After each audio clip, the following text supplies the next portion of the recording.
안녕하세요, 만재입니다. 오늘은 갤럭시 S25를 구입하셨다면 사용하기 전에 반드시 해야 되는 초기 필수 설정과 함께 숨겨진 기능까지 준비했습니다.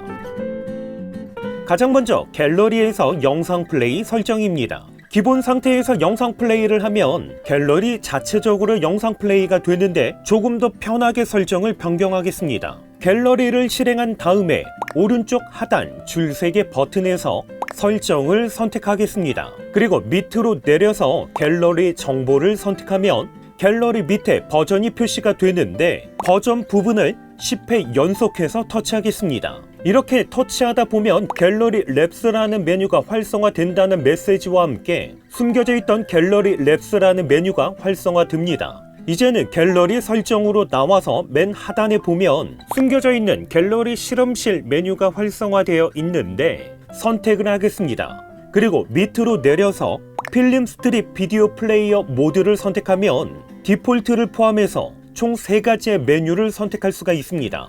가운데 있는 넌 플레이 비디오 버튼을 선택하면 갤러리 자체적으로 플레이가 되는 것이 아니라 삼성 비디오 플레이어 모드에서 자동으로 영상 플레이가 됩니다. 그리고 맨 하단에 있는 메뉴는 갤러리 자체적으로 플레이가 되는데 이렇게 갤러리 자체적으로 플레이가 되는 필름 스트림 모드에서 삼성 비디오 플레이어에 있는 타임라인 바가 추가된 형태입니다. 이건 사용자 스타일에 맞게 선택하시면 됩니다. 이번 갤럭시 S25에서는 원 UI 7이 탑재가 되면서 빠른 설정창 화면이 변경됐습니다. 홈 화면에서 위쪽에서 아래쪽으로 화면을 쓸어 내리면 알림만 표시됩니다. 여기서 한 번 더 내린다고 해서 빠른 설정창 화면이 표시가 되지는 않습니다. 오른쪽 상단 배터리 부분에서 쓸어 내리면 빠른 설정창 화면이 표시됩니다. 만약 이러한 설정이 불편해서 다시 이전처럼 알림과 빠른 설정창이 함께 표시되도록 사용하고 싶다면 빠른 설정창 화면 오른쪽 상단에 연필 모양 아이콘을 선택, 그리고 빠른 설정창 설정을 선택, 따로 보기, 그리고 함께 보기 중에서 선택할 수 있습니다. 따로 보기는 현재 새롭게 변경된 버전입니다. 그리고 함께 보기는 원 UI 7 이전 버전이기 때문에 이건 사용자 선호도에 맞게 선택하시면 됩니다. 이번에는 앱스 화면에서 설정을 선택한 다음에 기기 간 연결을 선택, 그리고 퀵쉐어를 선택하겠습니다. 그러면 하단에 인터넷으로 공유라는 메뉴가 새롭게 추가됐는데 퀵쉐어로 파일을 주고받는 것 자주 하신다면 해당 기능 반드시 사용하는 것 추천드립니다. 이전에는 퀵쉐어로 파일을 주고받을 때 스마트폰 거리가 멀어지면 파일 전송이 끊어지는 불편함이 발생했습니다. 하지만 해당 기능을 사용하면 스마트폰 거리가 멀어졌을 때 파일 전송이 끊어지지 않고 인터넷으로 전환해서 계속적으로 파일을 주고받을 수가 있습니다. 설정에서 갤럭시 AI를 선택한 다음에 상단에 통화 어시스트를 선택하면 실시간 통역 기능을 사용할 수가 있습니다. 특별히 언어에서 원하는 언어를 선택하면 해당 언어팩을 다운받을 수가 있습니다. 하단에 내 음성 차단을 사용하면 실시간 통역에서 상대방은 통역된 음성만 들을 수가 있습니다. 동일하게 밑에 있는 상대방 음성 차단을 사용하면 실시간 통역을 사용할 때 상대방의 음성은 통역된 음성만 들을 수가 있습니다. 뒤로 나와서 통역에서는 통역용 언어팩, 음성 스타일, 눌러서 말하기 등을 선택할 수가 있는데 참고로 통역 기능은 별도의 앱을 실행할 필요 없이 상단바를 내렸을 때 표시되는 통역을 선택하면 간편하게 사용할 수가 있습니다. 뒤로 나와서 하단으로 내려보면 이번에 새롭게 추가된 Now Brief라는 메뉴가 있는데 선택한 다음에 잠겨 있어도 Now Brief 열기 메뉴가 있습니다. 해당 기능을 사용해야만 잠금화면 상태에서도 Now Bar에서 Now Brief를 눌렀을 때 잠금 해제를 하지 않고도 Now Brief를 사용할 수가 있기 때문에 해당 기능은 사용함으로 변경하겠습니다. 다시 뒤로 나와서 개인정보 보호를 위해서 밑에 있는 기기 내에서만 데이터 처리는 사용함으로 변경하겠습니다. 설정에서 소리 및 진동을 선택한 다음에 하단에 시스템 진동을 선택하면 시스템에서 사용되는 진동의 세기를 설정할 수가 있는데 이건 사용자에 맞게 선택하시면 됩니다. 뒤로 나와서 밑에 있는 진동 세기에서도 전화, 알림, 시스템, 미디어 등의 진동 세기를 각각 별도로 설정할 수가 있기 때문에 사용자에 맞게 선택하시면 됩니다.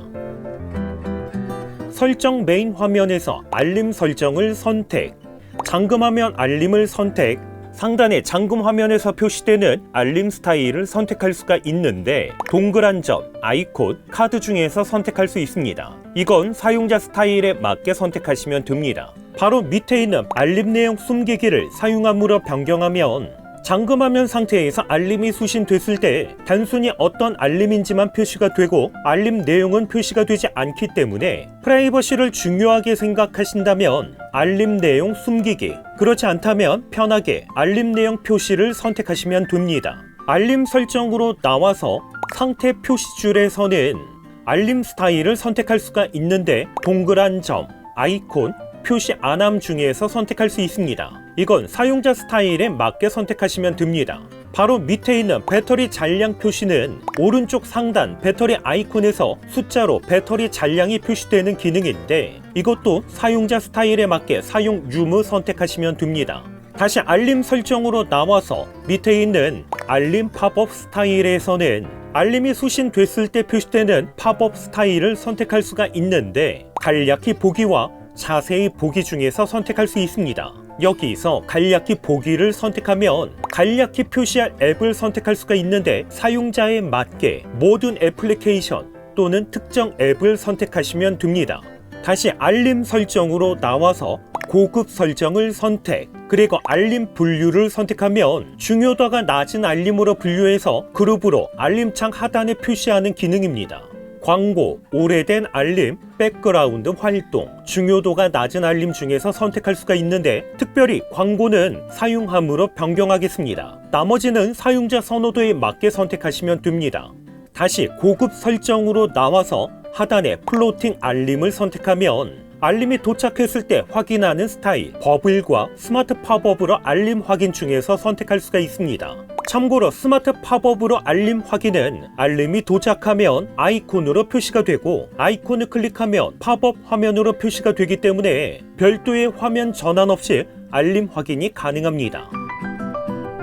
디스플레이 설정에서는 가장 먼저 라이트와 다크 중에서 선택할 수가 있습니다. 다크 모드를 선택하면 라이트 모드 대비 배터리 절약과 함께 눈에서 느껴지는 피로도 역시 줄일 수가 있습니다. 만약 특정 시간대에만 다크 모드를 사용하고 싶다면 하단에 있는 다크 모드 설정에서 예약 시간의 켜기를 사용함으로 변경한 다음에 일몰에서 일출까지 또는 직접 설정해서 원하는 시간대를 설정하시면 됩니다. 다시 디스플레이 설정으로 나와서 중간 정도에 있는 글자 크기와 스타일, 그리고 화면 크기 작게는 디스플레이에서 보여지는 글자 크기와 함께 화면 크기를 변경할 수가 있는데 이건 사용자 선호도에 맞게 선택하시면 됩니다. 밑에 있는 화면 해상도에서는 디스플레이의 해상도를 변경할 수가 있는데 당연히 최대 해상도 QHD 플러스를 선택하는 것 추천드립니다. 다시 디스플레이 설정으로 나와서 하단에 있는 내비게이션 바에서는 스마트폰 하단에 표시되는 내비게이션 버튼을 항상 표시할 것인지 아니면 숨겨두고 제스처로 사용할 것인지 선택할 수가 있습니다. 버튼이 아닌 스와이프 제스처를 선택하면 밑에 있는 옵션 더보기에서 제스처 민감도를 변경할 수가 있습니다. 만약 울트라를 구입하셨는데 스와이프 제스처를 사용하신다면 S펜 제스처 차단은 반드시 사용하는 것 추천드립니다. 해당 기능을 사용하면 S펜으로 내비게이션 제스처가 입력되지 않기 때문에 S펜으로 인한 오작동을 사전에 방지할 수가 있습니다. 다시 디스플레이 설정으로 나와서 터치 민감도는 사용함으로 변경하겠습니다. 설정에서 배터리를 선택한 다음에 절전 모드를 선택하면 부드러운 모션 화면 전환을 일반으로 설정이라는 메뉴가 새롭게 추가됐습니다. 기존에는 절전 모드를 사용하면 성능적으로 역체감이 되는 경우가 많기 때문에 사용하지 않았는데 해당 기능을 사용하면 120Hz의 화면 주사율은 그대로 사용하면서 화면 전환 과정에서 모션 효과를 줄이는 방식입니다. 다시 뒤로 나와서 밑에 있는 배터리 보호 설정을 선택하면 기본, 최적화, 최대 중에서 선택할 수가 있습니다. 특별히 최대를 선택하면 하단에 배터리 최대 충전을 설정할 수 있는 설정 바가 새롭게 추가됐습니다. 배터리 최대 충전을 80%에서 95%까지 5% 단위로 설정할 수 있게 변경됐습니다. 이렇게 95%로 설정하면 배터리 충전을 최대 95%까지만 충전하기 때문에 과충전되는 것을 방지할 수가 있습니다.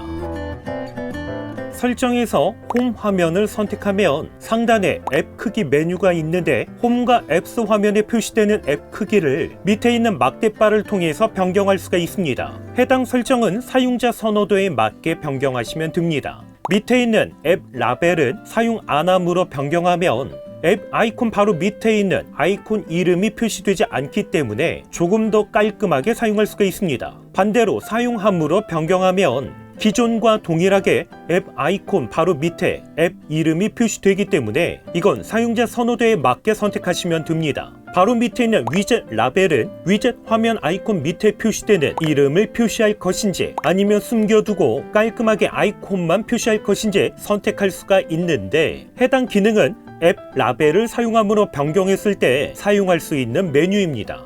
밑에 있는 홈 화면 구성에서는 홈 화면 스타일을 변경할 수가 있습니다. 홈 화면만 사용을 선택하면 아이폰과 같이 별도의 앱스 화면 없이 홈 화면에 모든 앱이 표시됩니다. 홈 화면 설정으로 나와서 밑에 있는 홈 화면 배열, 앱스 화면 배열, 폴더 배열은 각각 화면에 어느 정도의 앱을 한 번에 배치할 것인지 선택하는 메뉴인데 사용자 선호도에 맞게 선택하시면 됩니다.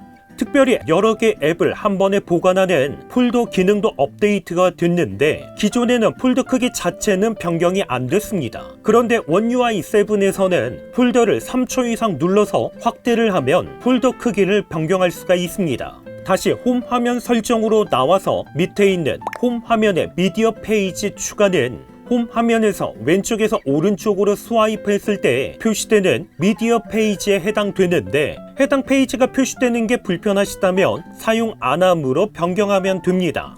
밑에 있는 홈 화면의 새 앱 추가는 사용 안함, 홈 화면 쓸어 내려 알림창 열기와 가로 모드 회전은 모두 사용함으로 변경하겠습니다. 홈 화면 쓸어 내려 알림창 열기를 사용하지 않게 되면 홈 화면에서 상단바를 내릴 때 반드시 위쪽 끝에서 쓸어 내려야 되는 반면에 해당 기능을 사용함으로 변경하면 빈 공간 어디에서 쓸어 내려도 상단바를 쉽게 내릴 수가 있습니다. 하단에 있는 가로 모드 회전은 사용 안함으로 되어 있으면 상단바에서 자동 회전을 선택해도 홈 화면은 가로 전환이 되지 않습니다. 설정에서 잠금 화면 및 AOD를 선택한 다음에 Always On 디스플레이 밑에 보면 나우바라는 기능이 새롭게 추가됐습니다. 선택하면 실시간 정보, 나우 브리프, 미디어 플레이어, 현재 모드 중에서 선택할 수가 있는데 모두 사용하는 거 추천드립니다. 해당 기능은 잠금화면 상태에서 하단에 작은 바 형태로 표시가 되는 기능입니다. 잠금화면 상태에서 다음 꼭 2번 터치하면 컨트롤도 가능합니다. 그리고 잠금 화면에서 화면을 터치한 다음에 음악 재생 바를 터치하면 이렇게 큰 사이즈의 앨범 아트와 함께 음악 재생 페이지가 표시가 됩니다. 설정에서 보안 및 개인정보 보호를 선택한 다음에 생체 인식 그리고 얼굴 인식을 선택하면 하단에 화면을 밀 때까지 잠금 화면 유지라는 메뉴가 있는데 해당 메뉴는 사용 안함으로 변경하겠습니다. 해당 기능을 사용하면 잠금 화면 상태에서 얼굴 인식으로 잠금 해제를 했을 때 자동으로 홈 화면으로 전환되지 않고 한 번 더 드래그해야 되는 번거로움이 있습니다. 하지만 해당 기능을 사용하지 않게 되면 얼굴 인식만으로 잠금 해제와 동시에 바로 홈 화면으로 이동할 수가 있습니다. 밑에 있는 어두운 곳에서 화면 밝게는 사용함으로 변경하겠습니다. 해당 기능을 사용하면 어두운 곳에서도 얼굴 인식률을 조금 더 높일 수가 있습니다. 설정에서 유용한 기능 그리고 실험실을 선택한 다음에 모든 앱에서 멀티 윈도우 지원은 사용하는 것 추천드립니다. 다시 유용한 기능으로 나와서 밑에 있는 S펜을 선택, 중간 정도의 S펜 분리시를 선택하면 에어 커맨드 열기, 노트 작성, 아무것도 하지 않음 중에서 선택할 수가 있는데 노트 작성 많이 하신다면 노트 작성으로 선택하는 것 추천드립니다. 보다 자세한 S펜 설정은 S펜 사용 꿀팁 영상에서 자세하게 다룰 예정이다 보니까 이번 영상에서는 넘어가도록 하겠습니다. 다시 유용한 기능으로 나와서 밑에 있는 측면 버튼을 선택하면 측면 버튼을 2번 눌렀을 때 그리고 길게 눌렀을 때 사용할 수 있는 기능을 변경할 수가 있습니다. 2번 누르기는 카메라, 길게 누르기는 전원 끄기 메뉴로 선택하는 것 추천드립니다. 다시 유용한 기능으로 나와서 멀티 윈도우에서는 밀어서 분할 화면으로 변경, 밀어서 팝업 화면으로 변경, 분할 화면에서 전체 화면으로 보기는 모두 사용하는 것 추천드립니다. 밀어서 분할 화면으로 변경을 사용하면 하단에서 두 손가락을 사용해서 아래에서 위쪽으로 드래그하면 간편하게 분할 화면으로 전환할 수 있습니다. 밀어서 팝업 화면으로 변경을 사용하면 앱을 실행했을 때 왼쪽과 오른쪽 상단 모서리 부분에서 대각선 방향으로 드래그하면 간편하게 팝업 화면으로 변경할 수가 있습니다. 그리고 분할 화면에서 전체 화면으로 보기를 사용함으로 변경하면 분할화면 상태에서 하단의 내비게이션 바가 자동으로 숨겨지기 때문에 조금 더 넓게 화면을 볼 수가 있습니다. 다시 유용한 기능으로 나와서 하단에 있는 화면 캡처 및 화면 녹화에서 상태 표시줄 및 내비게이션 바 숨기기는 사용함으로 변경하도록 하겠습니다. 해당 기능을 사용하면 화면 캡처 및 녹화를 할 때 내비게이션 바 없이 깨끗하게 캡처 및 녹화를 할 수 있습니다. 다시 유용한 기능으로 나와서 밑에 있는 게임 부스터 설정에서 게임 중 USB PD 충전 일시 정지 기능은 사용하는 것 추천드립니다. 현재는 비활성화되어 있는데 유선 케이블을 사용해서 PD 충전기와 연결하면 해당 기능 사용할 수 있도록 활성화가 됩니다. 해당 기능 역시 게임 설정 영상에서 보다 자세하게 안내하겠습니다. 설정에서 디바이스 케어, 자동 최적화, 그리고 자동으로 다시 시작을 선택하면 필요시 자동 다시 시작과 함께 다시 시작 예약 기능을 사용할 수가 있습니다. 두 가지의 기능은 모두 사용하는 것 추천드립니다. 특별히 다시 시작 예약을 사용함으로 변경하면 스마트폰을 재시작할 요일과 시간대를 선택할 수가 있는데 하루에 한 번 재시작하는 것만으로도 스마트폰 최적화에 도움이 되기 때문에 새벽 시간으로 설정하는 것 추천드립니다. 이렇게 해서 갤럭시 S25 구입하셨다면 반드시 해야 되는 초기 필수 설정에 대해서 간단하게 소개했습니다. 오늘 영상도 끝까지 시청해주셔서 감사드립니다. 그럼 저는 다음번 영상으로 찾아뵙겠습니다. 이상으로 만장이었습니다.